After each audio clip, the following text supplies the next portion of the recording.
सिंधु घाटी सभ्यता किसकी और क्यों, इसके सेकंड पार्ट में आप सबका स्वागत है। दोस्तों, आप जब ये मेरी वीडियो देखते हो तो वीडियो में मैं तर्कपूर्ण इसलिए बताता हूँ क्योंकि यहाँ पे बहुत प्रोपेगेंडे फैले हैं। कोई कहता है हमारा डीएनए टेस्ट हुआ है, तो बहुत सारे लोगों ने कल कमेंट भी किया था, तो वो उनका कहना है कि तुम देश को बांट रहे हो। अगर किसी सभ्यता को निरीक्षण पूर्ण सामने लाना, अगर ये देश बांटना है, तो ऐसे बहुत सारे कारनामे हमारे देश में हो रहे हैं, उसके बारे में आपका क्या कहना है। चलो, ये दूसरा मैटर है, लेकिन आज हम बात कर रहे हैं हड़प्पा सभ्यता में बहुत सारे संशोधनकारों का यही कहना है कि यह द्रविडियन पूर्व सभ्यता है। आप सोचिएगा, इनकी भाषा भी द्रविडियन पूर्व है। द्रविडियन और द्रविडियन पूर्व अगर आपको जानना है तो आपको प्रागैतिहासिक इतिहास जानना पड़ेगा, जो कि उसका वीडियो मैंने बना दिया है। उस कालखंड में आपको जाना पड़ेगा, तभी आपको द्रविडियन जाति आपको समझ में आएगी। दोस्तों देखिए, द्रविडियन पूर्व और द्रविडियन ये क्या है। द्रविडियन सभ्यता से आज की बहुत सारी सभ्यताएं निकली है, लेकिन उसके पहले भी कुछ सभ्यताएं थी, उसे कहा जाता है द्रविडियन पूर्व सभ्यता है। ये द्रविडियन क्या है और कैसे, ये भी हम आगे देखेंगे, लेकिन फिलहाल हम फोकस करते हैं सिंधु घाटी सभ्यता, जहाँ पे मोहनजोदारो और हड़प्पा के उत्खनन में हमें जो कुछ मिला है उसमें हमें एक नज़र आता है कि शासकीय प्रशासकीय, वहाँ पे ईंटों के मिट्टी के चबूतरे भी बनाए गए थे। वहाँ पे बाजार पेटों के लिए एक अलग एरिया दिया गया था, वहाँ पे बहुत बड़ी पक्की ईंटों की दीवारें थी। उसके बाद हमें देवालय नहीं दिखते, वहाँ पे धार्मिक स्थल कोई वहाँ पे दिखते नहीं। इसका कारण ये है कि हो सकता है वो द्रविडियन पूर्व सभ्यता है, इसके लिए वहाँ पे मंदिर देवालय नहीं बने। और वहाँ पे जैसे कि आज भी आप देख सकते हो भील मीना और गोंड जाति में या अन्य आदिवासी समुदाय में कि एक पेड़ की पूजा होती है, वैसे ही वहाँ पे कुछ होता होगा। यह एक तर्क और अनुमान है वैज्ञानिकों का या संशोधनकारों का।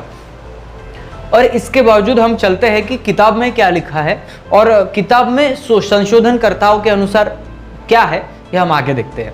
सिंधु घाटी की सभ्यता करीब 1250 वर्ग किलोमीटर परिक्षेत्र में पाई गई है, जो वर्तमान पाकिस्तान से भी बड़ा भूभाग है, जिसमें 1000 अधिवासों का पता लगाया जा चुका है। यह कहना कठिन है कि वह संपूर्ण परिक्षेत्र राजकीय दृष्टि से किसी एक प्रशासक के अधीन था, यानी यहाँ का कोई एक राजा था, यह अनुमान लगाना गलत है।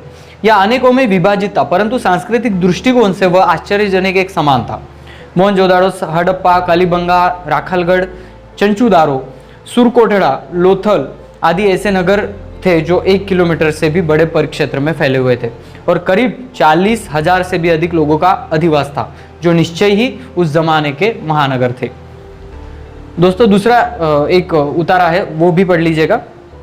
अधिकतम हड़प्पन नगरों की रचना एक समान पाई गई है, जहाँ प्रशासकीय और धार्मिक केंद्र मिट्टी ईंटों के चबूतरे तैयार कर बनाए गए हैं और निचले भाग में आवासीय मकान, कार्यशाला और बाजारों की व्यवस्था।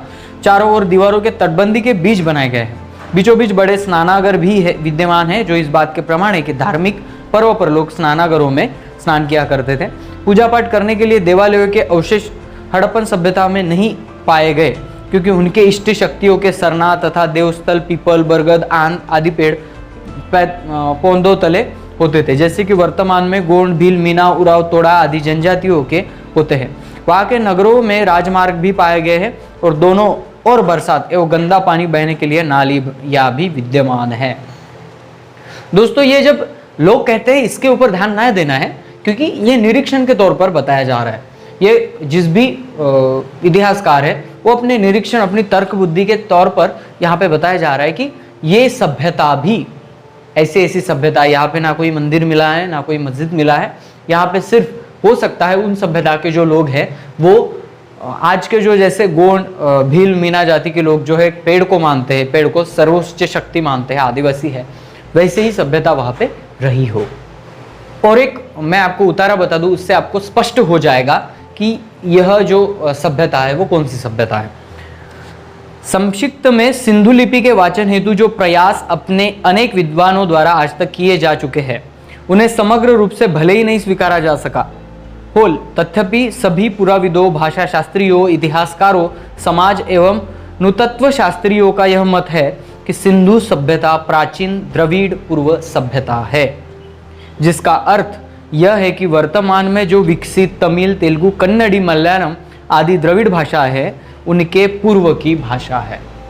दोस्तों, हम इस नतीजे पे तो पहुंच सके हैं कि जो ऑल टोटल ओवरऑल जो संशोधनकार कहते हैं, इतिहासकार जिनका ये मानना है, इनमें से दो तात्पर्य निकलते हैं। ये तात्पर्य एक है, एक तो यह आर्य की सभ्यता नहीं है, दूसरी यह द्रविड़ के पूर्व की सभ्यता है, और इसकी जो भाषा है वो द्रविड़ की पूर्व भाषा है, यानी द्रविड़ के पहले की भी यहाँ पे भाषा बताई जा रही है।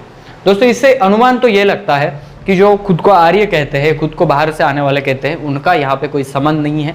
दूसरी बात, जो भी द्रविड़ से भाषा आई है, उस भाषा की भी पहले की भाषा अगर ढूंढी जाए जो द्रविड़ भाषा है, और उसके बाद हम कह सकते हैं कि यह भाषा हड़प्पन सभ्यता की है। जब इस तरह से इसका निरीक्षण किया जाने लगा, बहुत सारे लेखकों ने भाषाओं का यहाँ पे अध्ययन किया और तमिल, तेलुगु, मलयालम ऐसे भाषा को देखने लगा।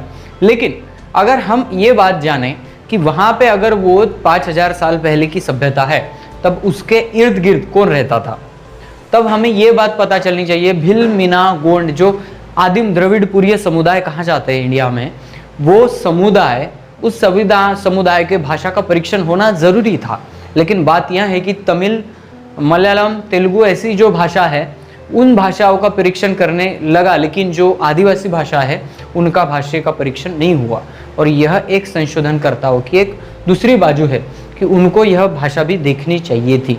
ऐसा मत डॉक्टर मोतीराम कंगाली का है, और उनके हिसाब से मीना, भिल और गोंड, इनकी जो प्रचलित भाषा है यह द्रविड़ पूर्व भाषा है।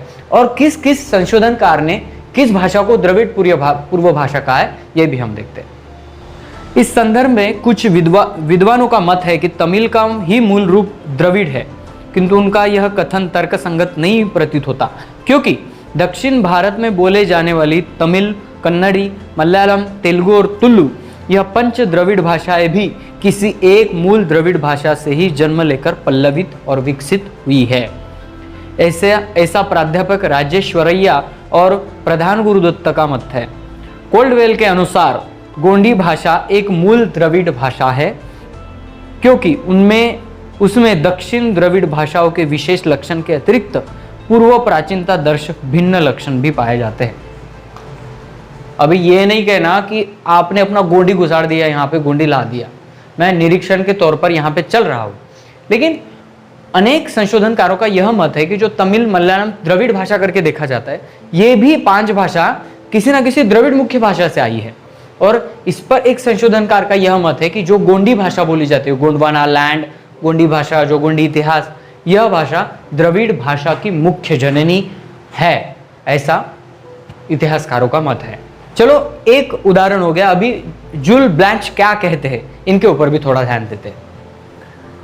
जुल ब्लैंच के अनुसार गोंडी यह द्रविड़ परिवार की भाषा होने पर भी दक्षिणी द्रविड़ भाषाओं से बिल्कुल भिन्न अभिलक्षण वाली स्वयंपूर्ण भाषा है, इसलिए उसे द्रविड़ पूर्व भाषा कहा जाता है।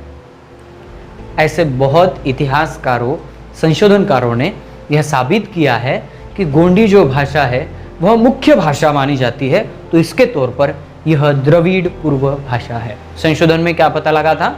इस संशोधन में अगर द्रविड़ पूर्व भाषा का अभ्यास किया जाए तो हड़प्पा मोहनजोदारो संस्कृति का यहाँ पे हम सभ्यता को समझ पाएंगे। और निष्कर्ष में ऐसा आ रहा है कि गोंडी भाषा द्रविड़ पूर्व भाषा है। तो हो सकता है आने वाले पार्ट में आपको मैं ये दिखा दूं कि गोंडी संस्कृति और हड़प्पन मोहनजोदारो संस्कृति कैसे सिमिलर है। मैं मुंह से बता के नहीं कहूँगा कि आपको हर एक वो एविडेंस दूंगा जिसके आपको ज़रूरत है, और वो एविडेंस के मार्फत हम चलेंगे कि है क्या। इसके ऊपर एक दूसरा उदाहरण आप देख लीजिएगा, आपको थोड़ा सा कंसेप्ट आपका क्लियर हो जाएगा। गोंडवाना जीव जगत की उत्पत्ति एवं उसके विकसित होने की प्रक्रिया का सार बयान करते हुए तिरुमाय चंद्रलिखाजी कंगाली ने गोंडी साहित्य के आधार पर यह सिद्ध कर दिया है कि द्रविड़ यह शुद्ध गोंडी शब्द है, जिसकी उत्पत्ति और शाब्दिक अर्थ भी गोंडी भाषा में विद्यमान है। उसके अनुसार गोंडी संस्कृति में दाई शक्ति की प्रधानता है, और दाई के उपासकों को गोंडी भाषा में दैरबीर कहा जाता है। दैरबीर का संक्षिप्त रूप दरबीर या द्रविड़ बना है। न्यायमूर्ति रांडे, फादर हेरांस और कोल्डवेन, इन महाभाषाविदों ने गोंडी यह प्राचीन द्रविड़ पूर्व भाषा है जो सभी द्रविड़ भाषाओं की जननी, ऐसा प्रतिपादन किया है। यह मैंने चैनल बनाया इसलिए नहीं, या दादा मोतीराम कंगाली ने बताया इसलिए नहीं, आप इसलिए मानो कि दैरबीर ये शब्द कैसे आता है कि गोंडी संस्कृति है स्त्री प्रधान संस्कृति है। उस स्त्री को नीचा दर्जा नहीं है तो सबसे उच्च दर्जा माना जाता है स्त्री को। तो दैरबीर यह शब्द आगे चलकर गोंडी शब्द द्रविड़ बना होगा, ऐसे तिरुमाय चंद्रलेखा जी कंगाली का कहना है। और आप यह भी देख सकते हैं कि बहुत सारे इतिहासकारों ने गोंडी भाषा को द्रविड़ पूर्व भाषा कहा है। दोस्तों इसके लिए मैं थोड़ा सा और आपको एक डीप जानकारी दे दूं, वो भी पढ़ने के बाद आपको थोड़ा सा और क्लियर हो जाएगा।